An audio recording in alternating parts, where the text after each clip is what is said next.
안녕하십니까? 오늘은 혼자 사는 노년의 삶이 외로움으로 가득하다는 고정관념을 조금 바꿔보려 합니다. 혼자 살아도 외롭지 않을 수 있고 오히려 평온하고 풍요롭게 살아가는 분들도 많습니다. 그 비결은 특별한 것이 아니고 거창한 것이 아니라 매일의 작은 습관과 마음의 태도에서 나옵니다. 오늘은 심리 전문가들이 실제로 제안하는 혼자 살아도 외롭지 않은 노년을 위한 방법을 5개의 챕터로 나눠 차근차근 이야기 드리겠습니다.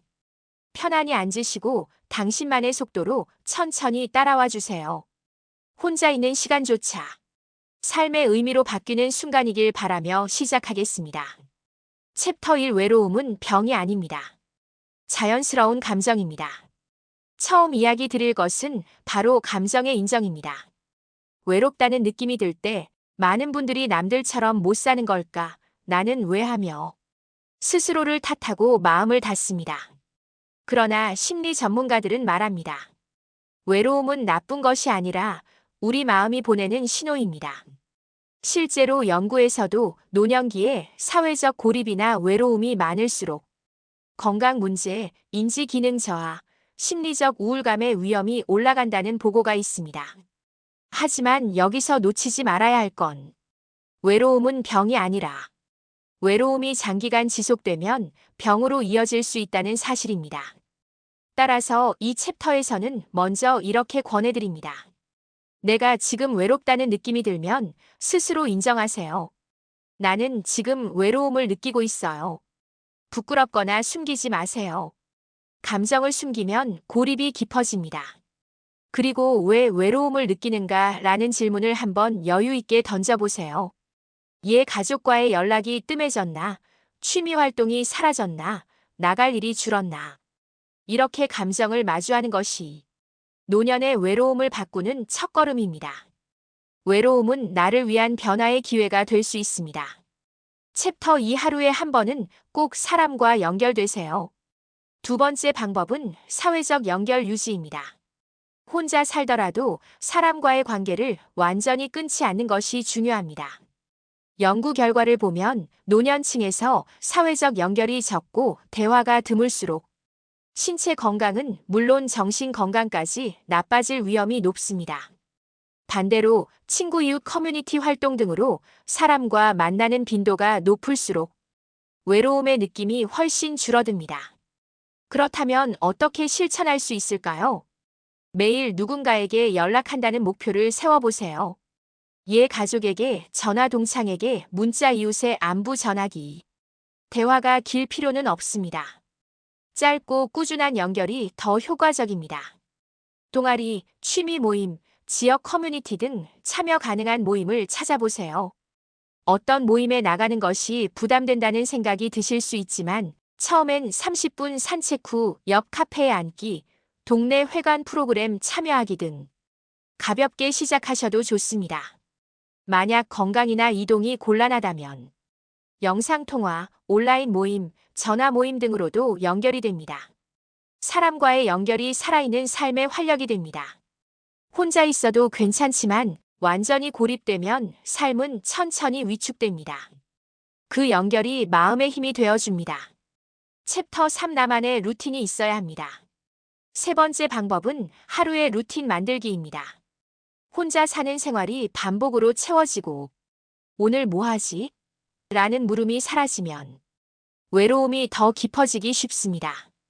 루틴은 단조로움을 막고 삶의 목적과 의미를 부여합니다. 특히 노년엔 하루가 금방 흐르기 때문에 작은 구조 하나가 마음의 질을 바꿉니다. 추천하는 루틴 몇 가지입니다. 아침에 일어나서 창문을 열고 햇살을 마주하기. 정해진 시간에 산책 또는 운동하기. 취미 활동 시간 정하기.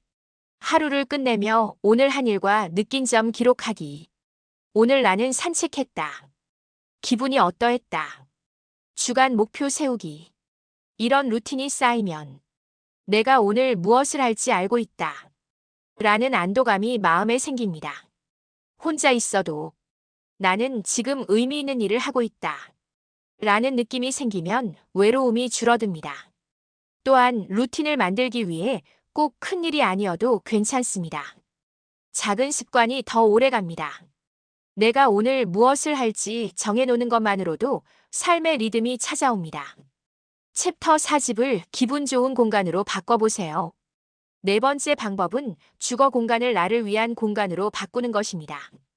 혼자 사는 집이지만 좋지 않은 집이 되면 마음도 집안도 함께 침체됩니다. 반면 집이 정돈되고 빛이 들고 좋은 향이 나고 작은 기쁨이 있는 공간이라면 혼자 있어도 마음이 살아납니다. 구체적인 실천 팁입니다. 창문을 매일 열어 햇살과 바람이 들어오게 하세요. 좋아하는 식물이나 꽃 한 그루를 두고 돌보세요. 거실 침실에 편한 조명과 좋아하는 책이나 사진을 배치하세요. 잡동사니를 줄이고 지는 기운을 없애세요. 집에 들어왔을 때, 아, 집 좋다라는 느낌이 드는 곳 만들기. 이렇게 공간을 바꾸면 내가 머무는 곳이 나를 좋아한다는 느낌이 들기 시작합니다. 그 느낌이 외로움보다 더 강해지면 집은 외로움의 공간이 아니라 온기와 쉼의 장소가 됩니다. 챕터 5 감사와 자기 대화가 외로움을 이긴다. 마지막 5번째 방법은 감사하는 마음과 나 자신에게 건네는 말입니다. 혼자 있을 때 우리는 다른 사람에게 말 걸 기회가 줄어들고 그로 인해 내 안의 말이 중요해집니다. 심리 연구에서도 밝혀진 것처럼 혼자 있는 시간이 많아질수록 감정이 내면으로 향하고 그 내면이 어떻게 채워지느냐가 노년의 행복도를 결정짓습니다. 따라서 이렇게 시도해 보세요. 밤이나 아침에 오늘 감사한 일 3가지를 적어보세요. 예, 오늘 햇살이 좋았어요. 책 한 권 읽었어요. 친구에게 전화했어요. 거울을 보고 나는 지금 괜찮아요. 나는 오늘도 잘 살고 있어요. 라고 말해보세요. 혼자 있는 시간에 나 자신에게 고마워라는 말을 건네세요. 외로움이 올라올 때는 지금 외로움을 느끼고 있는 내 마음을 알아줘서 감사합니다 라고 말해보세요. 이런 자기 대화와 감사의 습관이 내 마음의 온기를 만들고 외로움을 밀어냅니다. 혼자라는 사실이 아닌 내 마음을 돌보는 태도가 노년을 든든하게 만듭니다. 여기까지 혼자 살아도 외롭지 않은 노년 심리 전문가가 알려주는 방법이라는 주제로 5개의 챕터에 걸쳐 말씀드렸습니다. 짧게 요약해 보겠습니다. 외로움을 인정하라. 하루에 한 번은 사람과 연결하라. 나만의 루틴을 만들어라. 집을 나의 쉼터로 꾸며라. 감사와 자기 대화로 마음을 채워라. 그리고 가장 중요한 한마디 말씀드립니다. 혼자여도 괜찮아요. 중요한 건 외롭지 않고 살아가는 방법입니다. 지금 이 영상을 보시는 당신도 혼자 살아도 외롭지 않게, 아니 오히려 스스로를 더 사랑하고 평온하게 하루하루 살아갈 수 있습니다. 오늘부터 작은 습관 하나를 바꿔보세요. 한 전화, 한 햇살, 한 글귀로 마음이 달라질 수 있습니다. 그 변화가 쌓이면 혼자 살아도 외롭지 않은 노년이 됩니다. 영상 끝까지 봐주셔서 깊이 감사드립니다. 여러분의 노후가 외로움이 아닌 온기로 채워지길 진심으로 기원합니다. 건강하시고 따뜻한 하루 보내세요.